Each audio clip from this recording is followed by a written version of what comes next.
Baklava is eaten all over the world but has a special place in celebration of the end of Ramadan. We'll make an easy baklava recipe as well as explore its roots in Ottoman history. Baklava is a layered pastry dessert made of phyllo pastry filled with chopped nuts and sweetened with syrup or honey.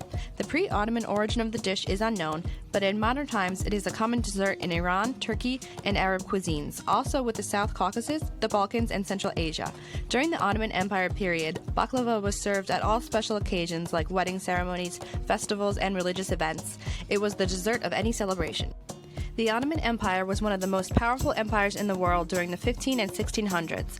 At its height, it controlled what is now Turkey and parts of northern Africa, southwestern Asia, and southeastern Europe. The empire began about 1300 and lasted until 1922. The Ottomans were nomadic Turkish tribes that migrated to the Middle East from Central Asia. Before the arrival of the Ottomans, the Byzantine Empire had occupied parts of Asia Minor and southeastern Europe for almost 1,000 years.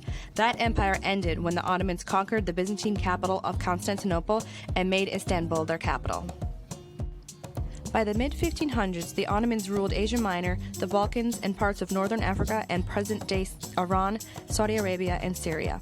The Ottomans were Muslims, and they spread their religion, Islam, throughout the empire. The Ottoman Empire slowly declined only after 1700, when it was faced with the emerging powers of Europe. When World War I began in 1914, the Ottoman Empire consisted only of Asia Minor, parts of southwestern Asia, and parts of the Balkans. The Ottomans were defeated in the war, and the empire came to an end in 1922. Most Muslims strictly followed the rules of Islam. However, the Ottomans allowed all religious groups to practice their own faiths. Christians and Jews made up the largest non-Muslim groups. Each religious group, including the Muslims, formed a millet, whose leader represented its members before the government. Neighborhood mosques served as both religious and social centers for Muslims. Other millets had their own religious ceremonies and social events. The Ottomans adopted many styles of Byzantine and Persian art and literature. Major Ottoman contributions came in the fields of architecture, carpet weaving, and tile making. Ramadan is an Islamic holy month for Muslims. Muslims celebrate Ramadan as the month during which the Prophet Muhammad received the first of the revelations that make up the Quran. Fasting begins at dawn and lasts until sunset. During this time, Muslims cannot eat food or drink beverages. The daily fast is broken by a light meal called the iftar, followed by the evening prayer. Eid al-Fitr, the feast of fast breaking, follows the end of Ramadan. It is a 3-day national holiday in Turkey. It begins as soon as the new moon has been sighted in Saudi Arabia. Muslims demonstrate their gratitude for their health and the opportunities given them. Muslims eat many food in celebration of breaking their fast, but the one we're focusing on is baklava. Turkey is not the only country that eats baklava. It can be found in the households of many different countries, including Egypt, Lebanon, Bahrain, Croatia, Greece, and Armenia. The ingredients for baklava are pretty simple, even if the process for making it isn't. We'll need ground pistachios, sugar, lemon wedges, phyllo sheets with melted butter and water. You can also use walnuts, almonds, or even hazelnuts. You may even find other recipes with rose water or orange blossom water.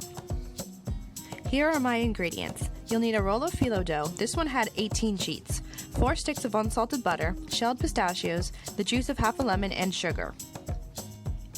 The first thing you'll want to do is cover your phyllo dough with a damp cloth so it doesn't dry out. Then you'll get your butter melting over low heat. While the butter's melting, you can prepare your pistachios. Pour the pistachios into a food processor to chop them. You'll still want a chunky mixture, so make sure not to overprocess them.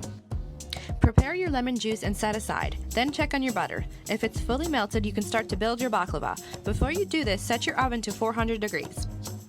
Butter your pan in preparation for your first phyllo sheet. Place the first sheet onto the pan. The sheets are very delicate, but they're also fun to bake with. They can rip easily, but that's okay. If you have to move them once placed, don't pull on the sheets, but push them lightly with your fingers. When the sheet is in place, you'll butter the whole thing, making sure to spread the butter to the edges of the sheet. Then you'll continue with another layer of phyllo and more butter.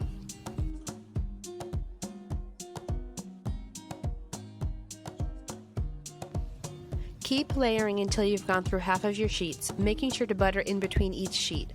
For me, that was 9 layers. Then you'll cover the top layer with your pistachios. Spread the pistachios like you did the butter, making sure to cover the whole thing.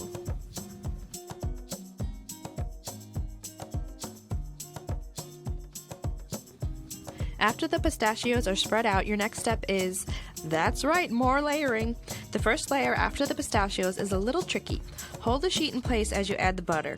Once you've finished all your layers, you can cut the baklava. If you want it to look fancy, you can measure out your pieces, but I just winged it.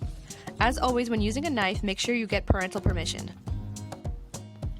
After you've cut your baklava, you can pour any leftover butter on top of it and put it in the oven for 30 to 40 minutes. Make sure to keep an eye on the top. You want to get a golden brown, but not burn. If you're finding the top is cooking faster than the rest, you can put foil over the top of the baklava. While it's cooking, prepare your syrup. It's simply sugar and water that you'll bring to a boil and then simmer for 15 minutes. When your syrup has thickened a little, you can add your lemon juice. Once you pull the baklava out of the oven, you can pour your syrup over it. Don't be alarmed if it bubbles up a bit. This is really my favorite part of the whole experience. Make sure to let your baklava cool before you eat it. It'll be hot and very sticky, but it's one of the most delicious treats out there.